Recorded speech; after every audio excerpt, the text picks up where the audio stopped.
Hello everyone, my name is Vsevolod Nikitin and I'm the Pre-Sales and After-Sales Director at MedVision Europe. And today we would like to show you our family of laparoscopic surgical simulators, LapVision, and answer some of the frequent questions. In this video we would like to bring to your attention the LapVision standard version of our laparoscopic surgical simulator.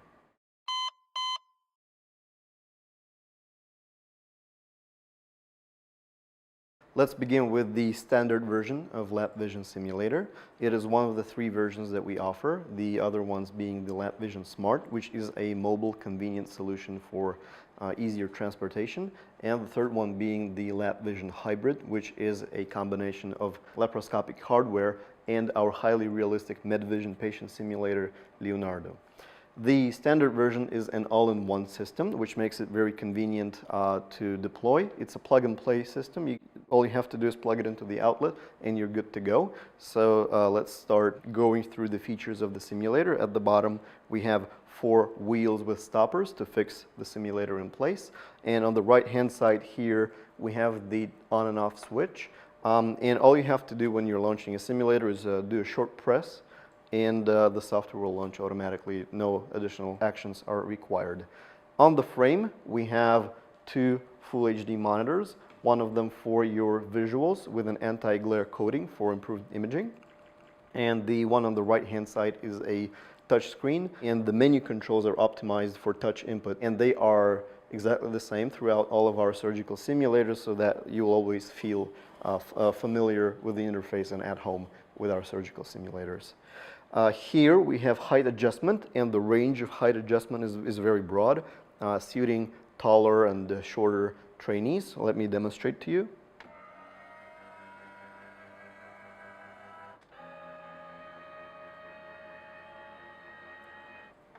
Since at the base of a laparoscopic simulator we have a Windows-based PC, you can also operate with more commonly used keyboard and mouse. And for example, if you want to close the software and do an update or use the computer to download video files or screenshots, these will come in handy, and they are provided always with our simulators.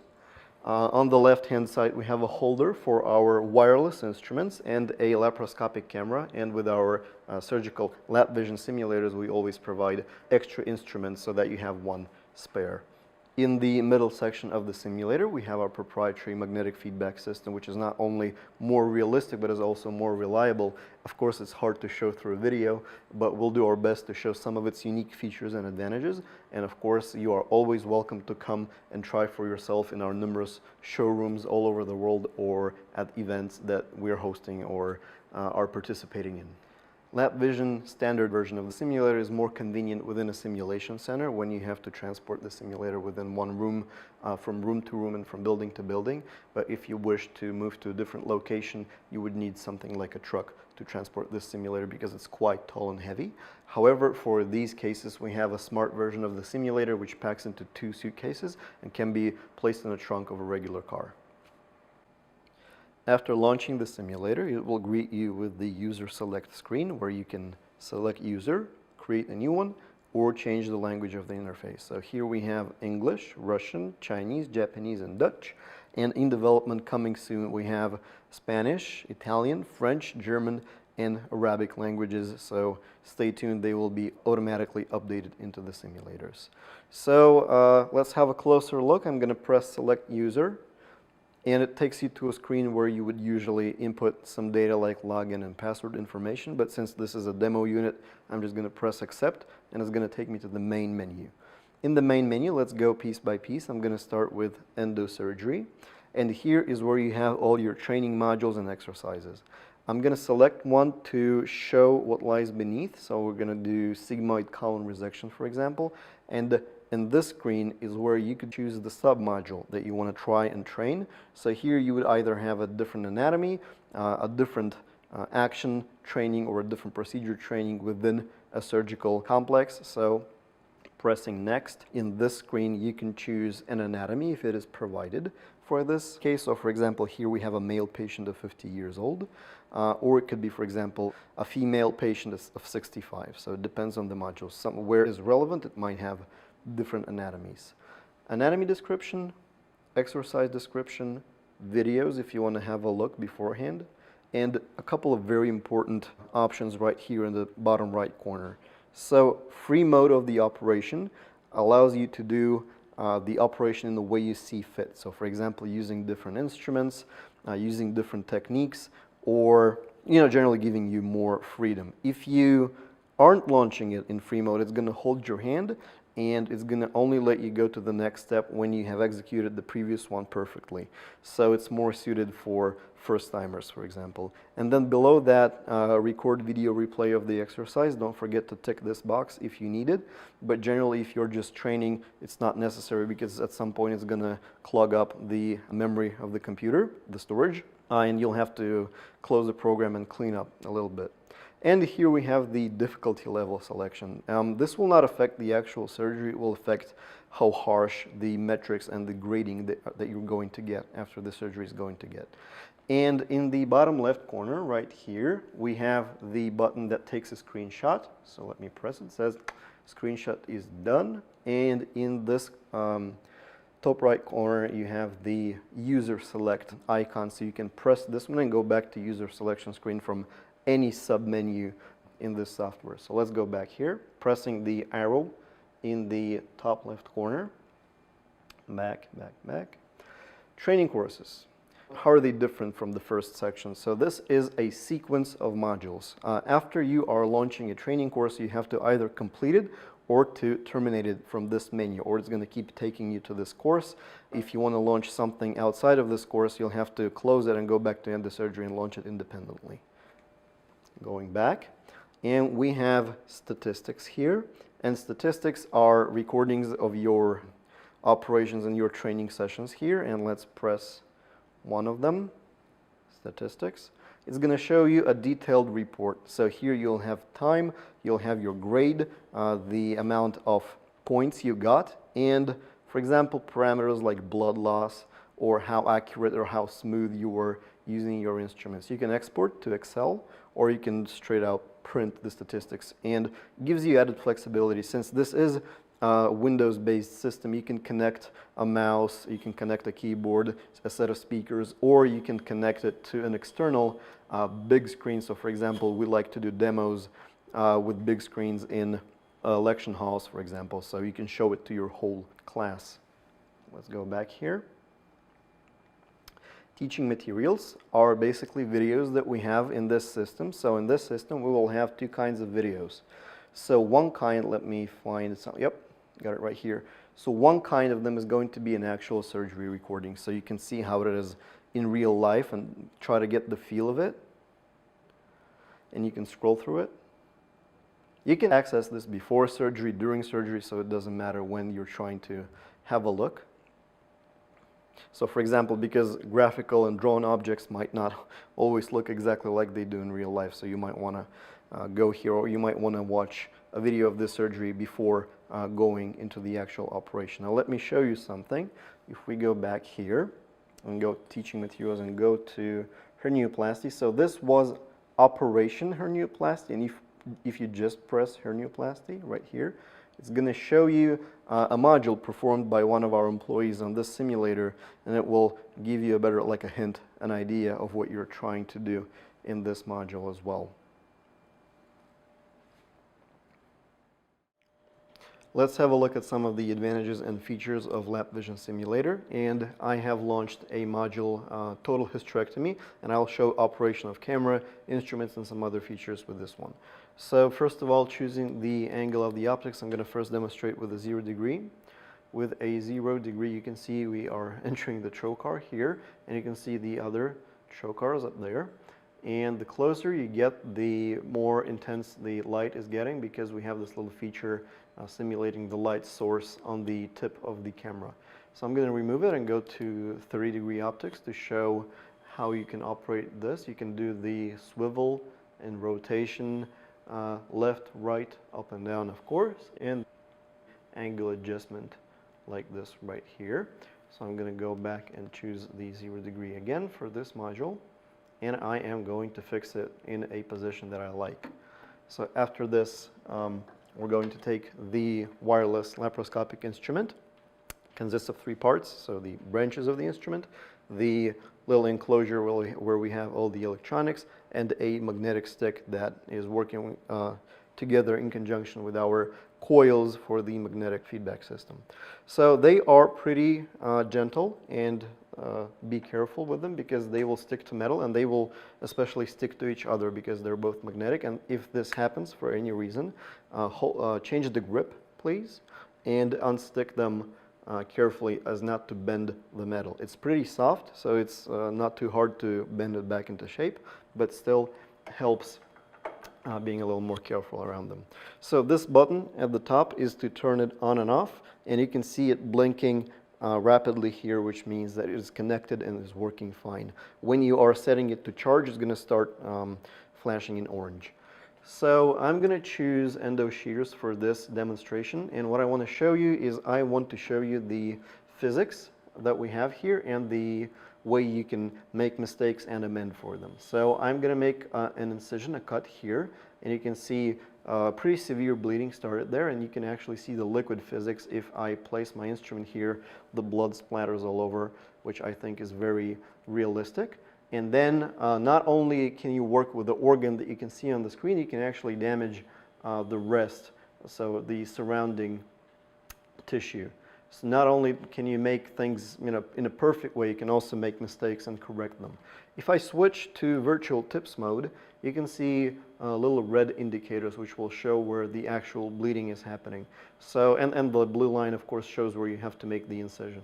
What I'm going to show you is I'm going to coagulate these areas here, but here I'm going to apply a clip because I've launched this in the free mode and it doesn't hold my hand. It allows me to do whatever I think is possible and whatever I think is proper here. So I am going to introduce the same endo shears, and because here we have both bipolar and monopolar instruments, I'm going to coagulate these areas with endo shears. You can see they stop flashing red, which means I have successfully coagulated. I'm going to get back there. Okay. And I am coagulating. Done. I'm going to change my instrument to the clip applier. There it is. And let's apply a clip to this pretty severe bleeding site. Just a second. There we go. So hopefully I'll do it first time right. Nope, second. So now I've changed my tool to irrigator aspirator, and I'm going to show you how to operate it.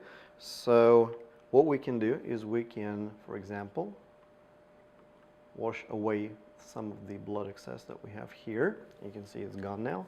If I switch to aspiration, you can see I can aspirate blood also like this.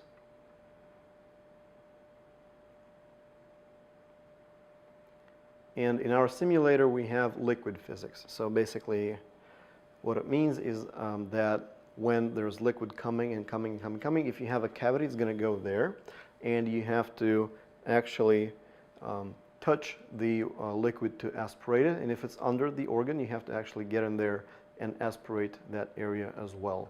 So I think that's pretty cool. On the right hand side here we have the touch screen for our menu optimized for touch input. Let's start with top left corner. Here we have the doubling feature for the button on the camera to freeze and unfreeze. Down here we have the virtual trocars, which we can switch between if we have virtual trocars. For example, in laparoscopic chole, in this simulator we have virtual trocar modules, and what you do is you freeze the instruments with the white button on the top, and you remove it, switch the trocar here, pressing to another one, and you put it back in through another trocar. The angle is going to be different. Bottom left corner, you have your instrument indication on the left, and if you press it, you can see the little lightning icon appear here, or if I press here, this is me changing on which side, on which hand am I going to have the power, the electricity. Exercise description, step-by-step instructions right here, and at the bottom strip we have our controls, changing electric tools, which is exactly as the same as pressing on these icons right here. Here you can change the wattage on your instrument. This is where you switch between aspiration and irrigation. And this is the uterus manipulator, and you can control it here. Sometimes if you have some more specific instruments, left, right, up, down, forwards and backwards. If you have some specific instruments, they may have additional controls here. Virtual tips are going to show you the coagulation sites, your bleeding sites. They're going to show you some hints and messages that will guide you even in free mode if you are looking for some guidance. Then a button to launch a video course, which will show this exact module being performed by one of our employees. You can scroll through it if you need a hint. Press this button to minimize. And a button to launch a 3D anatomy atlas. Here you can add and remove layers like this. And if you operate here, you can rotate the image. A little picture, a little icon here you can tap to take a screenshot right there. And top right corner is where all of your battery status for all of your connected instruments is located. If you press the exit button, you're going to be taken to a report screen where you can see the name of the module and the anatomy you've been working on and detailed statistics of how you performed. You can instantly export to Excel, print, launch the next exercise, or retry this one. Let's have a closer look at the 3D anatomy atlas that we have, launching it from this tab. Here we have the layers that we can add or remove. For example, I'm going to remove arteries. What else? I want to remove small intestine and let's say colon, right? So here you have the area where you can rotate the image and have a better look at some other areas. You can scroll up and down with these two buttons and zoom in and out with these buttons over here. However, we have one more interesting feature that I would like to show you is you switch here to endoscope view and you unfreeze the camera and you can navigate and rotate around in the 3D anatomy picture. So here, for example, we see the uterus and some of the vessels and anatomy surrounding it. A very useful tool for working with your trainees. So we went back to the user selection screen and inputted a password that will be provided to your technicians or operators of this system that open up two more submenus for additional settings and calibration that are usually closed to trainees because you wouldn't want them accessing these settings.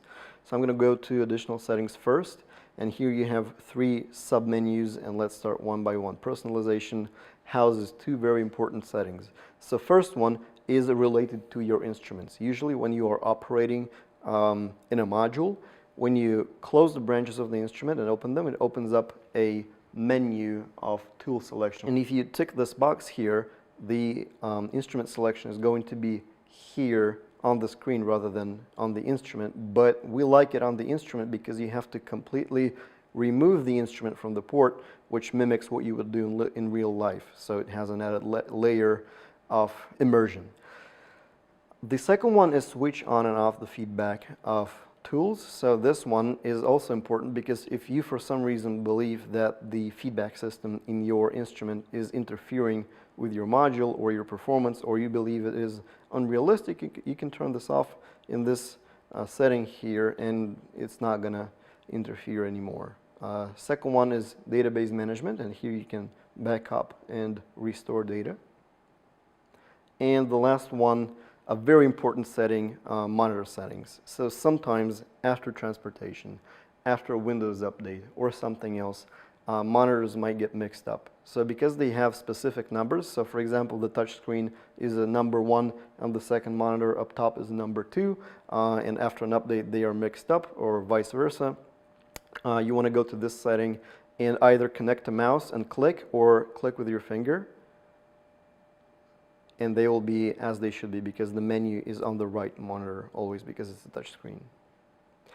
Calibration, a very important submenu. Here, everything is straightforward. On the right hand side, you have your instrument indication. You have to insert them into a port and close the handle of the instrument and press instrument of the handle is closed, or open it and press instrument handle is open. Here, on the left-hand side, you have your ports. They correspond to the ports that you have. So first one is central one, C, left one, right one. If you're confused, you can move the port around a little bit, which is something I'm doing right now, and you'll see numbers change right here, and you'll instantly know this is the one. So what you do basically is you read what it says here, insert the instrument at a 90-degree angle, you do this, you press the button, calibrated. Here at a 45-degree angle, press the button, calibrated. And at the bottom here, you insert the laparoscopic camera up directed like this, and you press this button, and you're done. Press accept, and you are calibrated. Let's talk about service mode. To go into service mode, you press select user, or you go back to user select screen from the main menu.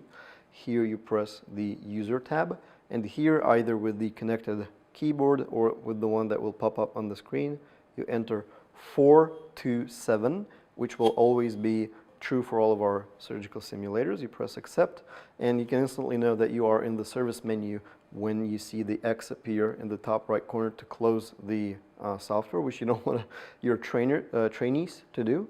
You can see additional settings and calibration about which we already talked about, and you can close the software to go into Windows, for example, to connect to internet, to export video files and screenshots or upload them to the cloud, go into the team viewer to allow our team of engineers a remote access, or for example, if the monitor settings didn't work for you for some reason from the from inside the software, you can go into Windows settings, go to System, and this is where your, the first one is always going to be display, and this is where your display settings are located, and you can either change their position like this by dragging them around or with the mouse. And when you select one, you can always press make this main display, and this is which will make it the one. The main one should be the non-touch one. Remote diagnostics feature is baked in our LapVision family of simulators. To access it, you have to go into Windows, and in Windows, usually on the desktop, find the ComTest icon, double click.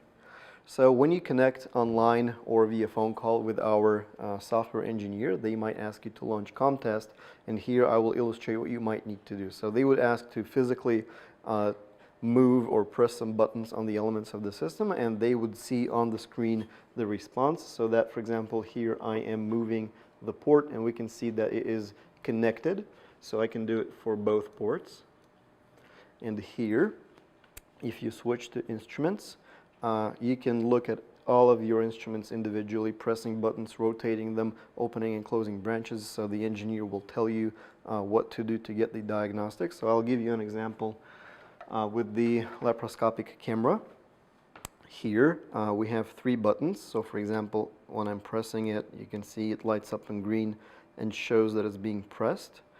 If I rotate the focus wheel, it will change the value right here, and the same for the instrument rotation. So if you have suspicion that something isn't working, you can press a button and you'll see a response here, so that this will help you understand where you should look for the fault.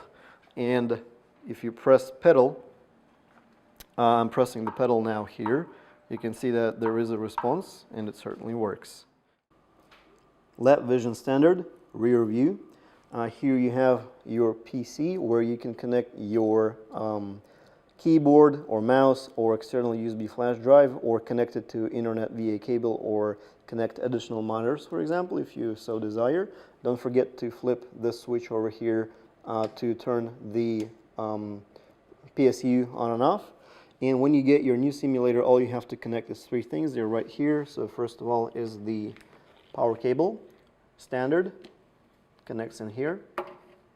Then you are connecting your laparoscopic camera imitator. They are color coded, and you have to align this little area here. Done. And the last thing you have to connect is are your pedals right there. And the connector only goes one way, and it has to click into place. And to remove it, you have to press the button and pull it gently. As easy as that. A couple of words about monitor connections. So the main monitor, which is non-touch screen, is connected classically with 2 cables, one of which is power cable and the other one is the video interface.